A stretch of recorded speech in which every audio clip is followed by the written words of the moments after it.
Birshut Moray Verabotay, avec la permission d'Hachem, je voudrais vous raconter une anecdote qui s'est passée.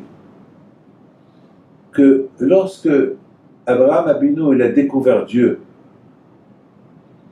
alors il a commencé à étudier la Torah à la yeshiva de Shem Ve'ever. Shem, c'était le fils de Noah.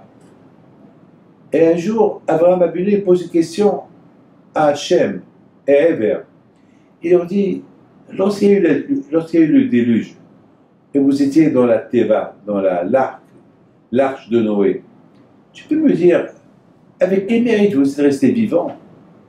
Attends, pendant un an que vous étiez à l'intérieur de la Teva, c'était étouffant, c'était hermétique, il n'y avait aucune fenêtre pour que l'air puisse rentrer, surtout pendant les 40 premiers jours. 40 jours de déluge, de l'eau chaude. C'était tout fermé, tout hermétique. Et la lumière, comment elle est venue la lumière? Dans le sage, ils disent qu'il y avait là-bas une pierre précieuse que Hachem a donnée à Noach. À travers cette pièce-là, elle va illuminer toute l'arche. Mais quand même, c'est un peu... Il y a eu des miracles. Alors il pose la question, mais comment vous avez vécu? Vous n'êtes pas étouffé, vous n'êtes pas... Comment vous êtes resté vivant? Comment? Alors, Shem, il lui dit, parce qu'on a fait la tzedaka. La charité protège de la mort. Alors il lui dit, la tzedaka, quelle tzedaka? À qui vous avez fait la tzedaka? Aux animaux. On s'est occupé des animaux. On donnait aux animaux à manger. Le fait qu'on leur donnait à manger, grâce à ça, le bon Dieu nous a donné la vie. Alors, Abraham a vu l'écouter ça, il a dit, ah bon, grâce aux animaux, parce que vous avez donné aux animaux à manger, ça vous a protégé à rester vivant. Waouh! Alors moi, je vais donner à manger aux gens. Non seulement leur donner à manger, la tzedaka aux êtres humains, mais je vais aussi les rendre des gens.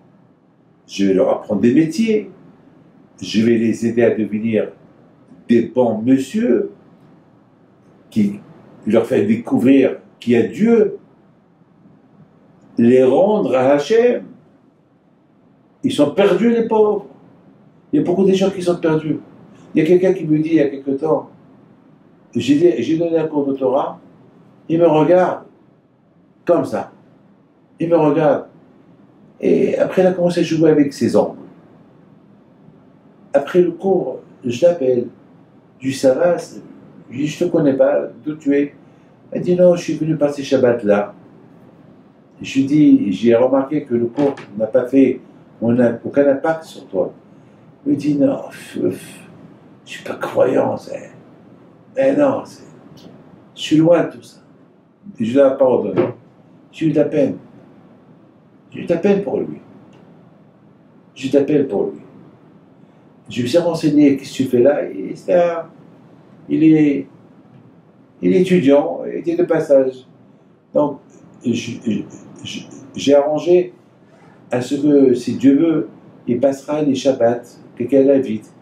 Alors, à Boutaï, au fur et à mesure qu'il a commencé à aller passer des Shabbatot, et au fur et à mesure qu'il voyait comment la famille juive vivait, le Shabbat, les chants, les enfants, aujourd'hui, grâce à Dieu, c'est un bon Dieu.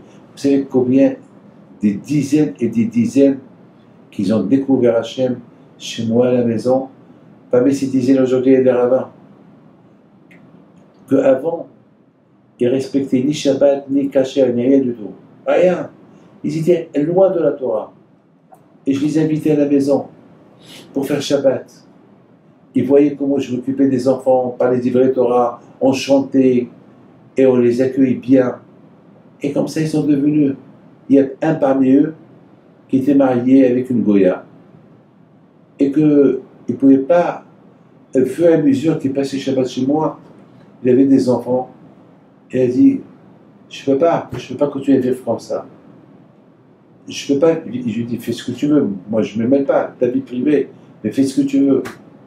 Bon, finalement, Baruch Hashem, lorsqu'il a commencé à changer chez lui à la maison, bon, Baruch Hashem, sa femme aussi, elle a commencé à comprendre, il lui dit, je sais que tu as découvert ta religion, mais moi, déjà, ta religion, je l'aimais depuis, mais j'attendais que toi tu fais le premier pas.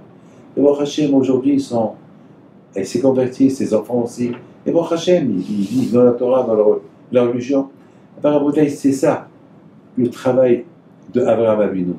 Le travail de Abraham Avinu, il a compris, il a dit, ah, c'est la vraie tzedaka, c'est lorsque tu vois quelqu'un qui est perdu. C'est une tzedaka que tu fais avec lui pour lui donner la nourriture spirituelle.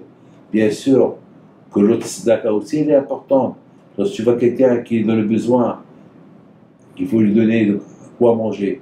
Mon père Alav Shalom, une fois au Maroc, il y avait un juif qui venait chez mon père. Il a demandé la tzedaka à mon père. En même temps, il y a eu un Marocain, un musulman marocain qui vient chez mon père et lui demande la tzedaka. Et mon père me dit, David, tu donnes au Marocain, un musulman, avant que tu donnes le juif. Je dis, papa, pourquoi? Il m'a dit, parce que le juif, il va croire qu'on lui donne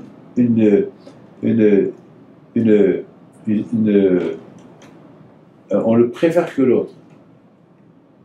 Et le musulman aussi va croire qu'on préfère le juif que lui. Il faut montrer aux Marocains musulmans que chez nous, lorsqu'il faut aider, il faut aider. Il faut aider à tout le monde. On n'est pas Shalom. Il n'y a pas de différence. Il n'y a pas de préférence chez nous. Et j'ai regardé mon père et j'ai vu combien il avait raison. Et alors j'ai donné au musulman marocain le premier. Il m'a dit, merci, merci, merci. J'ai dit à mon père, ça vaut la peine que j'entende cette phrase-là. Grâce à toi, j'ai appris cette phrase, papa. Merci. Mes amis, que le bon Dieu protège et vous donne bonne santé et toujours la tzedaka et la tzedaka matérielle et faire la tzedaka spirituelle, aider le prochain, lui faire le tefillin et voilà, que Dieu protège. Et lorsqu'on fait ça, on retourne ce que Hachem il a perdu. Lorsque quelqu'un fait teshuva, quand je me retrouve sa trouvaille. Merci.